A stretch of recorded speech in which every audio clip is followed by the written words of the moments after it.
அஸ்ஸலாமு அலைக்கும்.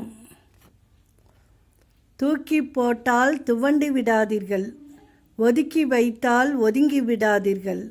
உங்களுக்கான நாள் ஒரு நாள் அமையும். காலம் மாறும், சூழ்நிலைகளும் மாறும். வாழ்க்கையே ஒரு ஓட்டப்பந்தயம்தான். இங்கு வெற்றியோ தோல்வியோ முக்கியமில்லை. கடைசி வரை ஓடிக்கொண்டேதான் இருக்கணும். ஓட்டம் நின்றால் வாழ்க்கை முடிந்தது. கல் கோவிலுக்கு சென்றது, அது கடவுளாகிவிட்டது.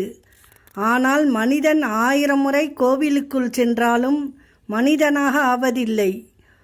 இரவுக்கு பின் பகலை தருகின்ற இறைவன், குளிருக்கு பின் வெயிலை தருகின்ற இறைவன் நிச்சயம் ஒவ்வொரு துன்பத்திற்கும் பின் இன்பத்தை தருவான். வெறுங்கையாகும் அளவிற்கு தர்மம் செய்யாதே. நகம் சிவக்கும் அளவிற்கு கோபம் கொள்ளாதே. குறுக்கு வழிக்கு போகும் அளவிற்கு பொறாமையை வளர்க்காதே. மனம் வலிக்கும் அளவிற்கு வார்த்தையை விடாதே. அஸ்ஸலாமு அலைக்கும்.